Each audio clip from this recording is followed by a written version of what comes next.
E aí pessoal, beleza com vocês? Eu sou o pastor Matheus Borchardt e esse é o programa Reconfirmando.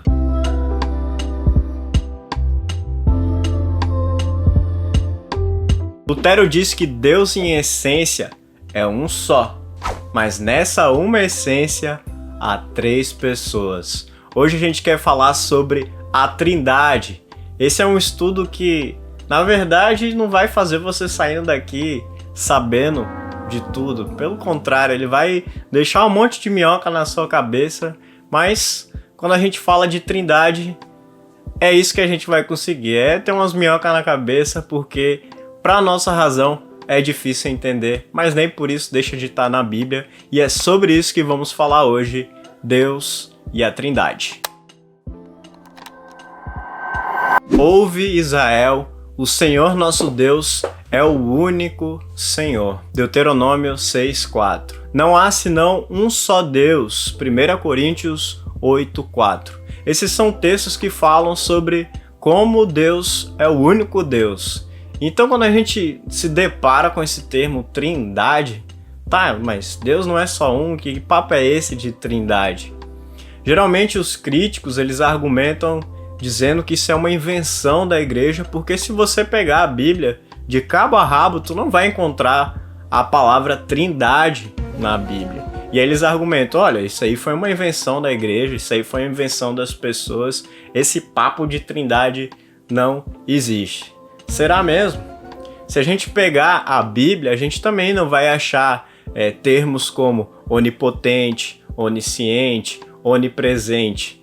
Esses termos foram usados para resumir características do nosso Deus. Essas palavras não estão propriamente nas Escrituras, mas transmitem um conhecimento que a gente pode adquirir através da leitura da Bíblia. Da mesma forma acontece com a Trindade. Apesar da palavra não estar ali, a gente, pelo conhecimento que tem da Escritura, a gente consegue debater, argumentar e colocar um nome-chave como Trindade para a gente definir um conhecimento que ali nos é apresentado.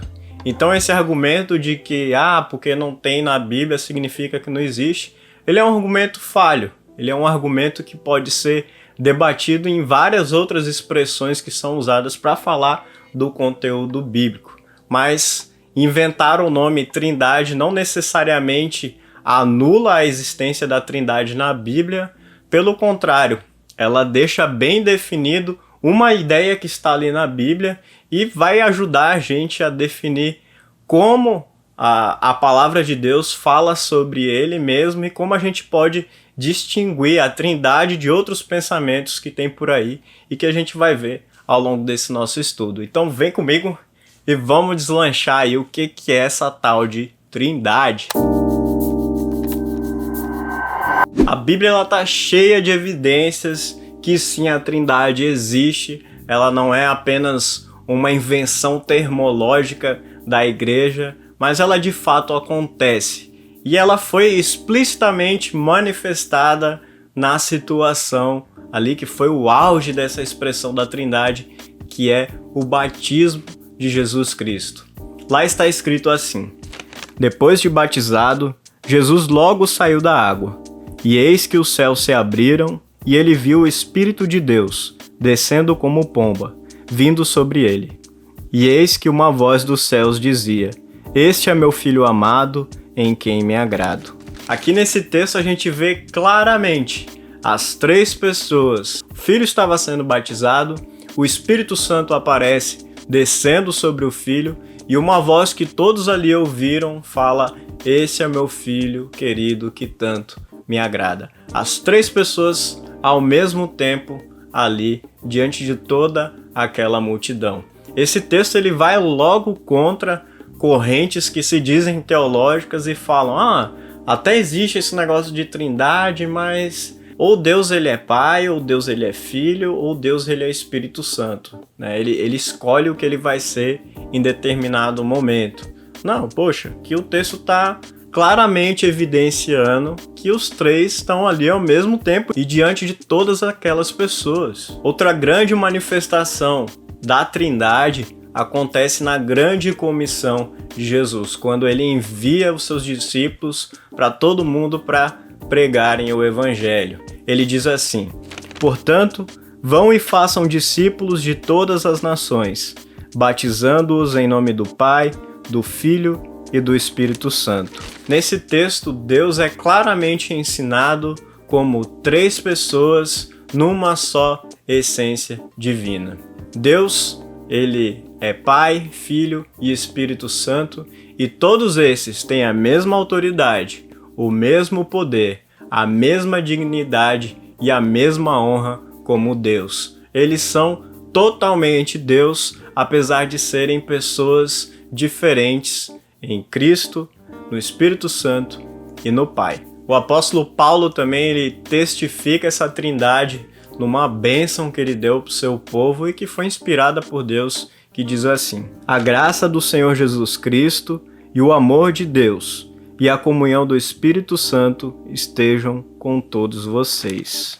Eu não sei se você já ouviu aquela tentativa de explicação da trindade. Tenta pensar na trindade como a água. A água a gente tem ela no estado líquido, no estado sólido e no estado gasoso. A água em estado gasoso, ela é água. A água em estado líquido é água, em estado sólido ela é água, né? Não vai muito além disso, mas é só para explicar que nas 3 pessoas da Trindade existe uma só essência divina, que está ali totalmente em cada pessoa da Trindade. É complicado entender? É complicado. Essa cruz que a gente carrega enquanto a gente for cristão é incompreensível para a gente entender isso, mas é como está manifestado ali nas Escrituras Sagradas. Cabe a nós dizer amém e, quem sabe, quando a gente for para o céu, a gente entende um pouco melhor esse assunto. Alguns críticos vão dizer também que esse conceito de trindade é uma coisa nova do Novo Testamento. No Antigo Testamento não existia isso, era um Deus só. Aí veio o Novo Testamento, Jesus, os discípulos inventaram esse negócio de trindade, de que Deus é mais de um. Pera lá, não é bem assim. Se a gente olhar ali já em Gênesis, a gente vê que esse conceito de que Deus é mais de uma pessoa já está bem claro, bem evidente. No texto de Gênesis 1:26, a gente encontra claramente a descrição de Deus feita assim: e Deus disse: façamos o ser humano à nossa imagem, conforme nossa semelhança. Façamos e nossa. 2 palavras no plural, no original hebraico também está no plural, e indicam então que existe alguém em que Deus está se comunicando, está entrando em um acordo. E aí até alguns críticos vão dizer: não, mas isso aí não é a trindade, Deus ele está ali conversando com os anjos, conversando com criaturas celestes.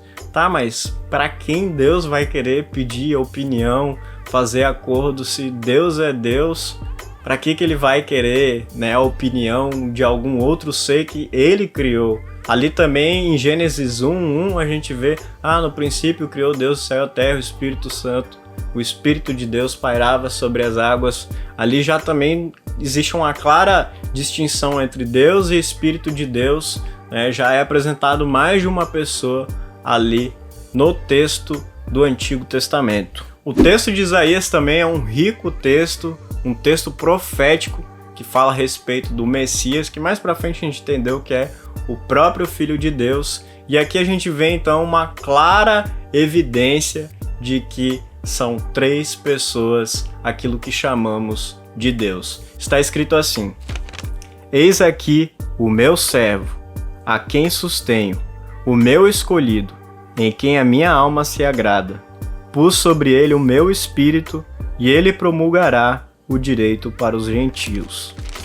Então a gente vê um testemunho de Deus, Deus Pai, falando que enviará o seu servo, que é o Filho Jesus, e vai colocar nele o seu Espírito. As 3 pessoas estão claras nesse texto, e é um texto de Isaías, um texto do Antigo Testamento. Outro texto profético de Isaías 61 fala agora como se fosse o servo falando, em que a gente novamente vê as três pessoas da Trindade manifestas em um só texto. Está escrito assim: o Espírito do Senhor Deus está sobre mim, porque o Senhor me ungiu para pregar boas novas aos pobres, enviou-me para curar os quebrantados de coração, a proclamar libertação aos cativos e a pôr em liberdade os algemados.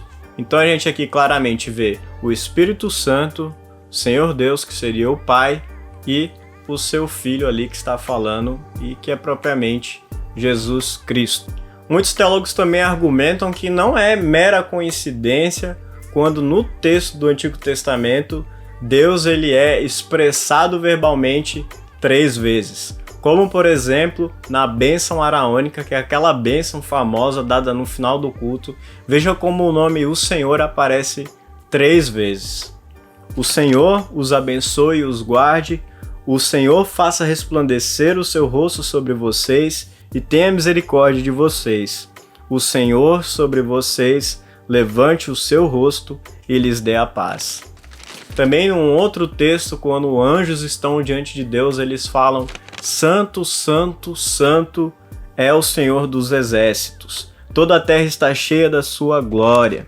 Então, meus amigos, essas são claras evidências que a Bíblia traz de que Deus, apesar de ser uma essência divina, ele está dividido em 3 pessoas distintas. O Pai não é o Filho não é o Pai, o Filho não é o Espírito Santo não é o Pai. Cada um é cada um, mas dentro de uma mesma essência divina. Isso aí foge da nossa compreensão e a gente tem que aceitar o texto bíblico do jeito que ali é manifestado. Se Deus quiser, um dia no céu a gente vai entender um pouco melhor isso pra gente, até porque vai ficar bem claro visualmente, né?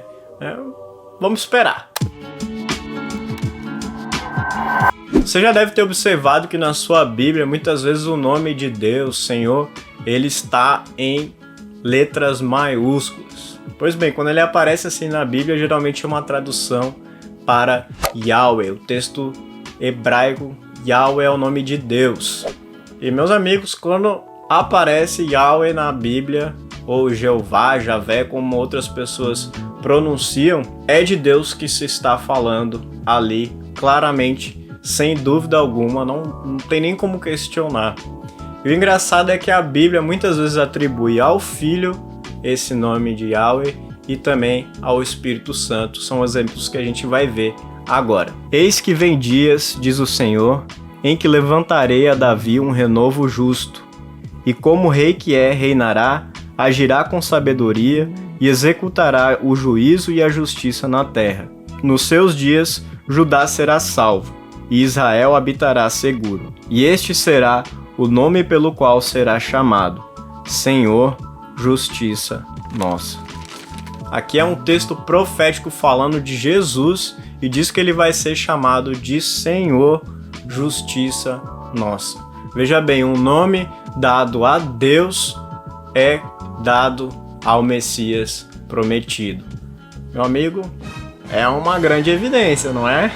E aí a gente tem um claro texto também de João, capítulo 1, versículo 1, que ali, meu amigo, não tem nem o que discutir. Olha o que está escrito. No princípio era o Verbo, e o Verbo estava com Deus, e o Verbo era Deus. Bom, o Verbo aqui fica muito claro pela continuidade de texto que está falando a respeito de Jesus.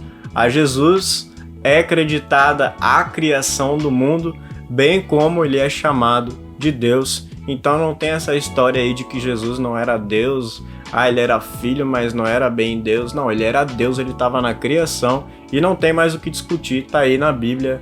Ou você acredita nela ou você não acredita nela. Ao Espírito Santo também é atribuído o nome de Deus. Veja, por exemplo, o Espírito do Senhor fala por meio de mim e a sua palavra está na minha língua. Esse é um texto em que Espírito ele é associado a Deus, logo ele é também o próprio Deus. Bem como o texto de Atos 5, a gente vê lá aquele caso de Ananias e Safira que mentiram para a igreja. Ali os discípulos, os apóstolos falam: olha, você não pecou contra a gente, mas você pecou contra o Espírito Santo, você pecou contra Deus. Então o Espírito Santo, ele é associado a ser Deus também, e fica claro que ele é Deus também. Alguns atributos também de eternidade, onisciência, onipresença são atribuídos também ao Filho e ao Espírito Santo. Veja bem, esses são atributos divinos que são colocados também sobre o Espírito e sobre Jesus. Vamos ver os casos deles na Bíblia. Ele, Jesus, é antes de todas as coisas. Nele tudo subsiste. Então aqui a gente vê uma clara evidência de eternidade em Jesus. Só pode ser eterno aquilo que é divino, logo, né? Entendeu? Também lemos: muito mais o sangue de Cristo, que pelo Espírito eterno a si mesmo ofereceu sem mácula a Deus, purificará a nossa consciência de obras mortas para servirmos ao Deus vivo. Veja aqui que Espírito é colocado como eterno. Então, são atributos divinos dados a essas três pessoas distintas que formam um só Deus. Bom, e para finalizar esse estudo, eu vou deixar aqui aquela básica citação de Miller para clarear nossa mente a respeito desse assunto. Ele diz assim: para a mente humana, a doutrina escriturística da Santíssima Trindade é absolutamente incompreensível, pois à base da Escritura professamos um Deus indiviso e indivisível, de forma a ser cada pessoa o Deus completo, e professamos, contudo, três pessoas realmente distintas, de modo que, quando o Filho se encarnou, somente ele se tornou ser humano, e não o Pai ou o Espírito Santo, e quando o Filho sofreu e morreu, somente ele sofreu e morreu, não o Pai ou o Espírito Santo. Essa verdade ultrapassa a razão, pois de acordo com a razão, a unidade anula a trindade e a trindade a unidade. Muito bem, esse aí foi então o nosso estudo sobre a Trindade. Muito obrigado se você acompanhou até aqui. E se você ficou com muitas dúvidas ou não entendeu alguma coisa direito, parabéns, você entendeu bem o nosso estudo. Mas o importante da gente olhar para a Trindade é ver o plano de Deus para a nossa salvação. Deus Pai, ele enviou o seu Filho até nós para que morresse no nosso lugar, morresse por causa dos nossos pecados. Mas ele não ficou só na morte, ele ressuscitou, e aquilo ali foi a garantia de que nós também, quando morrermos, vamos ressuscitar como ele ressuscitou, pois também o sacrifício dele e a sua ressurreição significa que Deus aceitou o seu sacrifício no nosso lugar. E agora esse Filho, após ter ressuscitado, enviou o seu Espírito, e esse Espírito é o que nos dá hoje a fé, para acreditarmos em toda essa história, para dizermos amém para a Trindade, que a gente nem compreende, mas o Espírito Santo, ele cria em nós essa fé que certamente irá nos salvar. Esse foi o nosso programa Reconfirmando, espero que tenha gostado, curte, comenta, compartilha aqui, ajuda o nosso canal. Um abraço, fiquem com Deus, valeu!